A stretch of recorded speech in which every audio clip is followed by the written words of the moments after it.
Hello दोस्तों, आज हम सुनेंगे टाल्क टू मूवी की कहानी। ये कहानी एक लड़की की है जिसके शरीर पर आत्माओं का कब्जा हो जाता है। फिर वह कैसे सरवाइव करती है, देखिए इस कहानी में। मूनलाइट सिनेमा प्रस्तुत करता है टॉक टू मी मूवी की कहानी। कहानी की शुरुआत में एक लड़का होता है। वह अपने छोटे भाई को ढूंढ रहा था। उसका भाई एक कमरे में बंद था और अपने मरे हुए पापा के बारे में बड़बड़ा रहा था।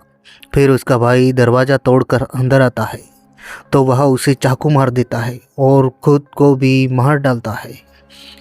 फिर अगले सीन में एक लड़की दिखाई गई है जिसका नाम मिया था। उसकी मॉम मर चुकी थी। वह अपने डैड के साथ रहती थी और मिया अपनी मॉम से बहुत प्यार करती थी, इसलिए वह उन्हें हमेशा याद करती रहती थी। फिर मिया को एक कॉल आता है जो उसकी फ्रेंड के भाई ने किया था। फिर मिया उसे लेने जाती है। वह अपनी फ्रेंड के भाई को पिक कर लेती है जिसका नाम रायली था। वह एक छोटा बच्चा था। फिर आगे जाके उनको रोड पर एक ज़ख्मी कंगारू मिलता है। मिया बोलती है ये बहुत तकलीफ़ में है, इसे हमें मार देना चाहिए, मगर मिया उसे मार नहीं पाती और वहाँ से वह लोग चले जाते हैं। फिर वह रायली को उसके घर छोड़ने जाती है और वहाँ रायली की बहन जो मिया की दोस्त थी जिसका नाम जेड था, मिया उसे कहती है तुम हमेशा रायली को पिक करना भूल जाती हो। फिर जेड के फ़ोन पर उसके बॉयफ्रेंड का कॉल आता है, लेकिन मिया उसे कॉल रिसीव करने नहीं देती। वो बोलती है तुमसे पहले वो मेरा बॉयफ्रेंड था, मगर मिया को इससे कोई फ़र्क नहीं पड़ता क्योंकि वो उसे भूल चुकी थी। फिर मिया जेड को एक वीडियो दिखाती है जिसमें एक लड़की के अंदर बुरी आत्माएं घुस गई थी और मिया बोलती है आज मेरी मॉम को मरे हुए 2 साल हो गए हैं। जेड पूछती है क्या आज ही के दिन तुम्हारी मॉम मरी थी? मिया हाँ बोलती है। फिर मिया कहती है क्या तुम आज पार्टी में आ रहे हो? वहाँ पर डेनियल भी होगा। उसके बॉयफ्रेंड का नाम डेनियल था। लेकिन फिर से जेड के फ़ोन पर कॉल आता है। वह मिया को अपने रूम से बाहर जाने को कहती है। मिया रायली के पास जाकर बैठती है। तभी वहाँ रायली की मॉम भी आती है। वो मिया को कहती है मुझे माफ़ करना, मैं तुम्हारी मॉम की बरसी में नहीं आ सकी। फिर उस रात मिया और जेड पार्टी में जाने के लिए निकलते हैं, लेकिन उनके साथ रायली भी आने की ज़िद करता है। जेड उसे मना बोलती है, लेकिन मिया के कहने पर वो उसे भी साथ ले जाते हैं। पार्टी में पहुंचकर जेड और मिया डेनियल को गले लगाती है। पार्टी में मौजूद लोग कहते हैं चलो गेम शुरू करते हैं, लेकिन सब बोलते हैं पहले कौन खेलेगा? तभी मिया कहती है पहले मैं खेलूँगी। फिर वो लोग मिया को एक चेयर पर बैठा कर रस्सी से बांध देते हैं और एक लड़का बोलता है चलो टाइमर चालू करो, 90 सेकंड से ज़्यादा देर नहीं होनी चाहिए। मिया पूछती है 90 सेकंड क्या है? एक लड़का बोलता है 90 सेकंड से ज़्यादा हो गए तो वो तुम्हारे अंदर रह जाएंगे। फिर गेम शुरू करते हैं। वह पहले एक मोमबत्ती जलाते हैं और एक हाथ को मिया के सामने रखते हैं। मिया से कहते हैं इस हाथ से अपना हाथ मिलाओ और कहो टॉक टू मी। वहाँ पर मौजूद सभी लोग उसे रिकॉर्ड कर रहे थे। फिर मिया हाथ मिलाकर जैसे ही बोलती है टॉक टू मी तो उसे एक आत्मा दिखती है। मिया घबराकर हाथ छोड़ देती है। फिर वह आगे खेलने का मना बोलती है, लेकिन जेड के कहने पर फिर से हाथ मिलाकर कहती है मुझ में समा जाओ और वह आत्माएं उसके अंदर घुस जाती है। मिया ज़ोर ज़ोर से हंसने लगती है और वह रायली की तरफ उंगली करके बोलती है वो तुम्हारे पीछे है, वो तुम्हें मार डालेगा बच्चे। यह सुनकर रायली भी डर जाता है। फिर वो बोलती है भागो भागो, रन रन रन कहते हुए चिल्लाने लगती है। फिर 90 सेकेंड पूरे हो जाते हैं और एक लड़का उससे हाथ छोड़ने की कोशिश करता है, लेकिन मिया उस हाथ को नहीं छोड़ती और टाइम 90 सेकेंड से ज़्यादा हो जाता है। फिर वह जैसे तैसे करके उससे हाथ को छुड़ा लेते हैं और मिया अब नॉर्मल हो जाती है और हंसते हुए कहती है ये बहुत मज़ेदार था। वहाँ बैठे सभी लोग हंसने लगते हैं और मज़े लेने लगते हैं। फिर उस रात मिया जेड के घर पर ही रुक जाती है। रात को रायली जेड के पास सोने के लिए आता है क्योंकि वह डर रहा था, लेकिन जेड उसे वहाँ सोने नहीं देती। फिर रायली मिया के पास जाकर सोता है। मिया पूछती है क्या तुम डर रहे हो उस हाथ वाली बात को लेकर? वो बोलता है नहीं। मिया पूछती है क्या तुम्हें डरावने सपने आते हैं? वो ना बोलता है मुझे कोई सपने नहीं आते। मिया कहती है मुझे सपने आते हैं जैसे मैं शीशे में देख रही हूँ, मगर मैं शीशे में अपने आप को नहीं देख पा रही हूँ, जैसे मेरा कोई वजूद ही ना हो। रायली पूछता है तुम्हारी मॉम की मौत कैसे हुई थी? वो कहती है उन्होंने अनजाने में बहुत सारी नींद की गोलियां खा ली थी। रायली फिर पूछता है जेड कहती है उनकी मौत के बाद तुम डिप्रेशन में चली गई थी? मिया कहती है हाँ, थोड़ा अकेला महसूस होता था। ऐसे ही बातें करते हुए रायली सो जाता है और मिया उसके सिर पर हाथ फेरती है, मगर वो हाथ किसी शैतान का लग रहा था। इससे हमें पता चलता है कि शायद मिया के शरीर में वो आत्माएं रह गई थी, क्योंकि वहाँ पर समय 90 सेकंड से ज़्यादा का हो गया था। अगले दिन जेड अपनी फ्रेंड से कहती है आज रात वो गेम खेले क्या? लेकिन उसकी फ्रेंड बोलती है किसके घर पर? जेड कहती है मेरे घर आ जाओ, मॉम घर पर नहीं है। फिर उस रात सभी लोग जेड के घर आते हैं। अब की बार डेनियल को चेयर पर बैठाते हैं। फिर मिया उस हाथ के बारे में पूछती है तो वो लोग कहते हैं ये हाथ एक तांत्रिक का था जो आत्माओं से बात कर सकता था। फिर वह मर गया, लेकिन उसके हाथ को काट लिया और उस पर प्लास्टर चढ़ा दिया है। फिर डेनियल गेम को खेलता है, मगर उसके अंदर एक ठर की आत्मा घुस जाती है और वह एक कुत्ते को किस करने लगता है। यह देखकर सभी लोग हंसने लगते हैं। फिर उस रात उस गेम को सभी लोग बारी बारी से खेलते हैं, मगर जेड उस गेम को एक भी बार नहीं खेलती। फिर रायली कहता है अब मैं खेलूँगा, मगर जेड उसे मना बोलती है नहीं, अभी तुम बहुत छोटे हो, अभी तुम बच्चे हो। सब लोग भी मना बोलते हैं, पर मिया कहती है उसे करने दो, सिर्फ 60 सेकंड के लिए।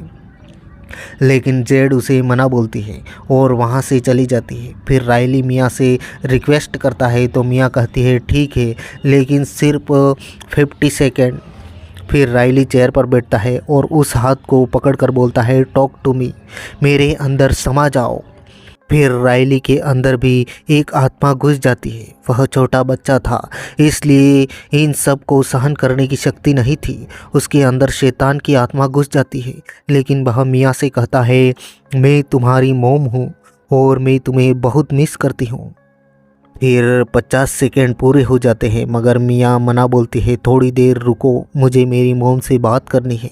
फिर रायली अचानक अपने सिर को टेबल पर मारने लगता है और मिया उस हाथ को छुड़ाने की कोशिश करती है, मगर रायली उस हाथ को नहीं छोड़ता और अपना सिर बार बार टेबल पर पटकने लगता है। मिया यह सब देखकर बहुत डर जाती है। उसका सर भी खून से लहूलुहान हो जाता है और वह लोग उस हाथ को छुड़ा लेते हैं। वहाँ पर पुलिस की पूछताछ भी होती है, मगर रायली ने खुद से ऐसा किया था, इसलिए पुलिस कुछ नहीं करती। फिर रायली को हॉस्पिटल ले जाते हैं। मिया अपने घर पर आती है। उसके डैड उससे पूछते हैं क्या हुआ था? मिया बोलती है मैंने कुछ नहीं किया। फिर वह सोने चली जाती है और वो अपने साथ उस हाथ को ले आई थी। फिर अगली सुबह वह हॉस्पिटल जाती है, मगर रायली की मॉम मिया पर चिल्लाती है। वो कहती है ये सब तुमने किया है। मिया कहती है मैंने कुछ नहीं किया। उसकी मॉम बोलती है उसे बहुत चोट लगी है, मेरे बेटे ने तुम्हारा क्या बिगाड़ा था, यहाँ से चली जाओ। फिर मिया को वहाँ उसकी मॉम की आत्मा दिखती है। वह उसके पीछे बाथरूम की तरफ जाती है। वहाँ बाथरूम में मिया को उसकी मॉम की चिल्लाने की आवाज़ आती है। मिया दरवाज़ा खोलती है, लेकिन वहाँ पर कोई भी नहीं था।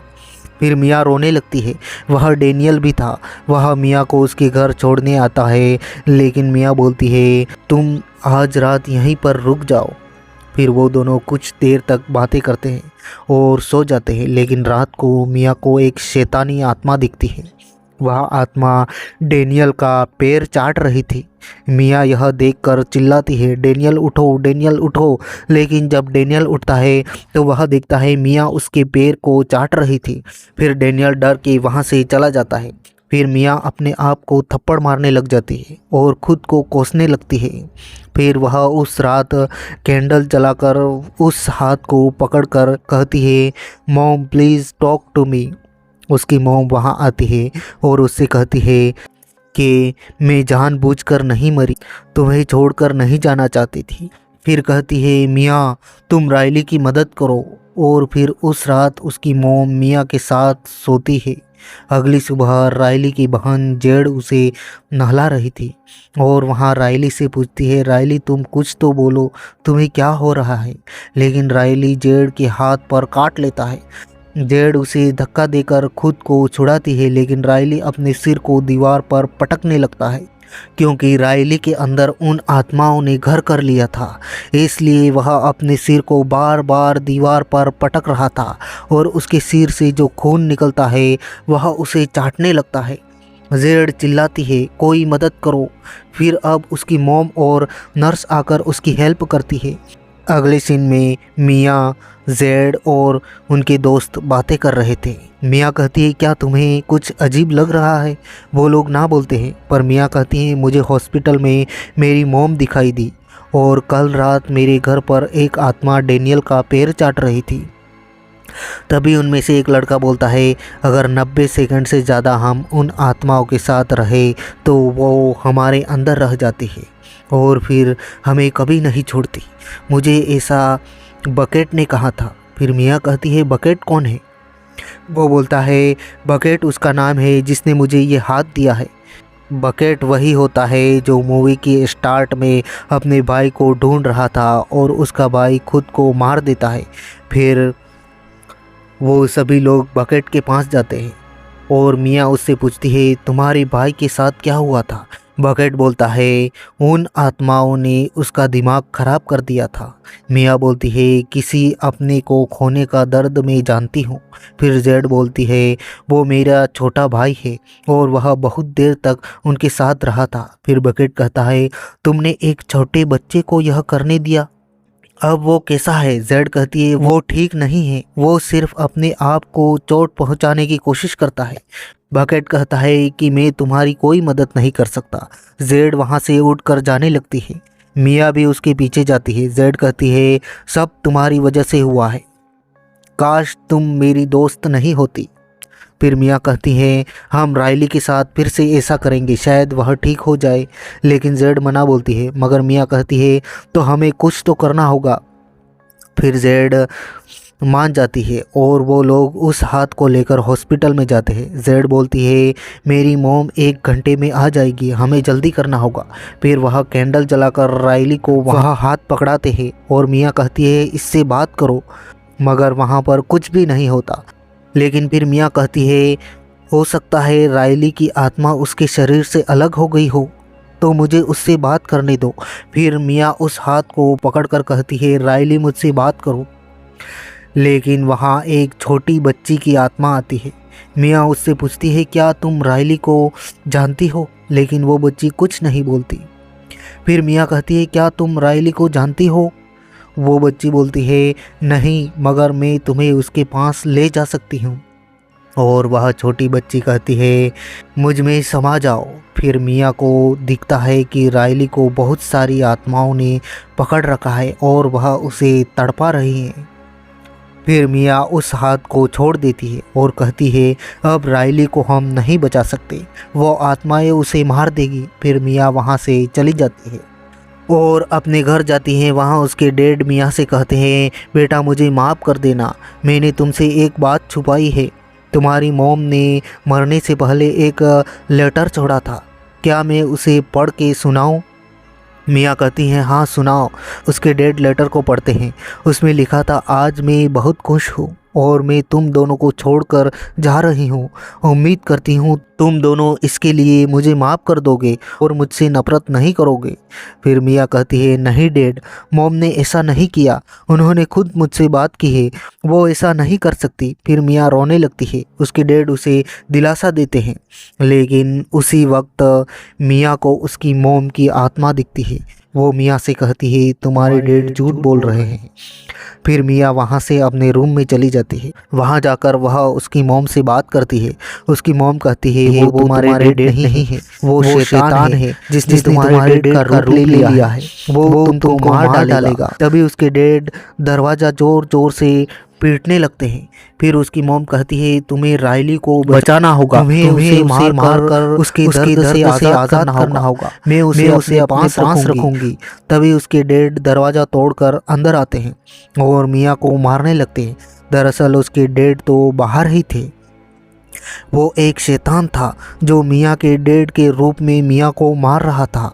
तभी उसके असली डैड भी अंदर आ जाते हैं और मिया जिससे लड़ रही थी वह मिया का केवल भ्रम था। उसके डैड जैसे ही मिया को बचाने आते हैं, मिया उनको शैतान समझकर उनकी गर्दन में कैंची मारकर उन्हें मार देती है। दरअसल मिया और रायली दोनों के अंदर शैतानों की आत्माएं थी, क्योंकि उस हाथ को जो भी 90 सेकंड से ज़्यादा देर तक पकड़े रखता था, फिर उनके शरीर पर बुरी आत्माएं हमेशा के लिए कब्जा कर लेती थी। इसलिए मिया जो भी एक्टिविटी कर रही थी वह सब उसको शैतान की आत्मा करवा रही थी। फिर मिया जेड को कॉल करती है और बोलती है तुम मेरे घर पर आओ। तभी जेड उसके घर पर आती है और मिया रायली को मारने के लिए हॉस्पिटल आ जाती है। लेकिन वहाँ रायली की मॉम भी थी। वो मिया से कहती है मिया मुझे माफ़ कर देना, मुझे लगता था इसके साथ तुमने ऐसा किया था, मगर मुझे डॉक्टरों ने बताया इसे कोई मानसिक बीमारी हो गई है। फिर मिया पूछती है क्या मैं रायली से अकेले में बात कर सकती हूँ। उसकी मॉम हाँ बोलकर वहाँ से चली जाती है। फिर मिया रायली का हाथ पकड़कर उससे कहती है मुझे माफ़ करना। लेकिन तभी उसे रायली की जगह पर शैतान की आत्मा दिखती है। वो आत्मा कहती है ये मेरा है, मैं इसे नहीं छोड़ूंगी, कभी नहीं छोड़ूंगी। मिया कहती है मैं तुम्हें मार डालूंगी। ऐसा बोलकर वह उसे कैंची से मारने जाती है, लेकिन फिर उसे रायली दिखता है, इसलिए वह नहीं मार पाती।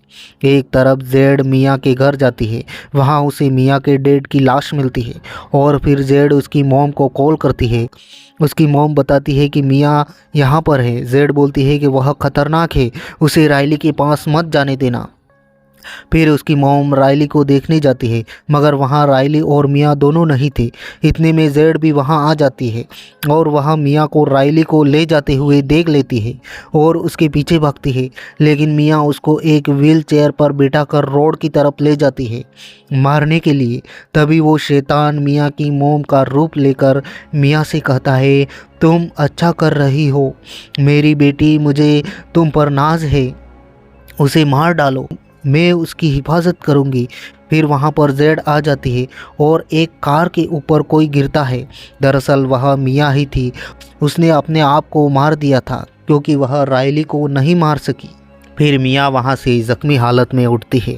वहाँ रायली को उसकी बहन जेड पकड़ कर बैठी थी। फिर मिया हॉस्पिटल में जाती है। वहाँ वो जेड को और उसकी मॉम से बात करने जाती है, लेकिन उसकी बात कोई नहीं सुनता। फिर वहाँ मिया के डैड भी होते हैं। वहाँ वह अपने डैड को बुलाती है, मगर उसके डैड कुछ नहीं सुनते और उसके सामने बिल्कुल अंधेरा हो जाता है और उसको एक कैंडल की रोशनी दिखती है और उसकी ओर कोई हाथ बढ़ा रहा था। वह उस हाथ को पकड़ लेती है। सामने से कोई व्यक्ति था जो बोलता है मुझ में समा जाओ। दरअसल मिया मरकर आत्मा बन गई थी और अब वो हाथ किसी और के पास था। इसी के साथ मूवी की कहानी यहीं पर समाप्त हो जाती है। तो दोस्तों यह कहानी आपको कैसी लगी कमेंट में ज़रूर बताना, और यह कहानी अच्छी लगी हो तो वीडियो को लाइक कर लीजिए, शेयर कर दीजिए और चैनल को सब्सक्राइब करना ना भूलें, ताकि आगे आने वाले ऐसे ही शानदार वीडियो आप तक सबसे पहले पहुंच जाए।